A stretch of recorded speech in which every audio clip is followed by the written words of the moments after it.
আসসালামু আলাইকুম। মিষ্টি মেয়ের রান্নাঘরে সবাইকে জানাচ্ছি মোস্ট ওয়েলকাম। আজকে আপনাদের সাথে শেয়ার করব আমার আম্মুর বট রান্না করা রেসিপি।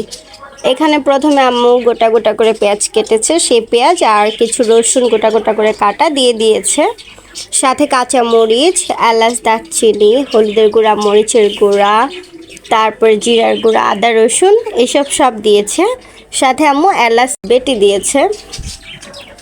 তো মশলাটা ভালো মতো কষিয়ে নেবে। তার আগে আমরা জেনে নিই বট খাওয়ার সিস্টেম।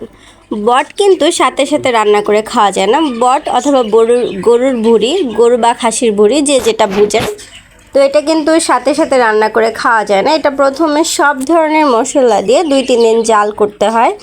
তো আম্মু সেম হলুদের গুঁড়া, মরিচের গুঁড়া, এলাচি, দারচিনি, তেজপাতা, তারপরে জিরা বাটা, ধনিয়ার গুঁড়া, আদা রসুন, মানে মাংস রান্না করতে যা যা লাগে এইসব মশলা দিয়ে প্রথমে আম্মু 3 দিন এটাকে জাল করেছে। ঠিক আছে, আজকে রান্না একদম ফাইনাল রান্না করছে। তো দেখতে পাচ্ছেন এখনও কিন্তু বটটা দেয়নি। প্রথমে আম্মু মশলাটাকে খুব ভালো করে কষাবে।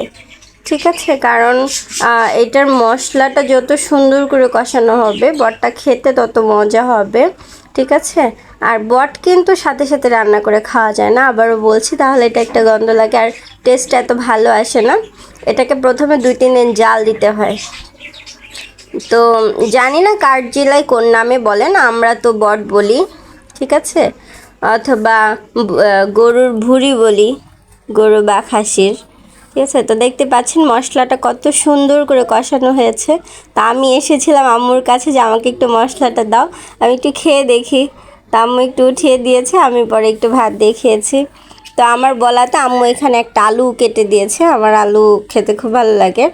তো দেখতেই পাচ্ছেন 2-3 দিন জাল করে রাখা এখন বটটা দিয়ে দিয়েছে। এটাকে এখন ভালো করে উল্টায় পাল্টায় নেবে। এটা যেহেতু 2-3 দিন জাল করেছে, এটা কিন্তু সিদ্ধ হয়ে গেছে, আজকে জাস্ট ফাইনাল রান্নাটা করছে। তো এটা খুবই সুন্দর একটা স্মেল বের হয়েছিল আর খেতেও কিন্তু দারুণ মজা হয়েছে।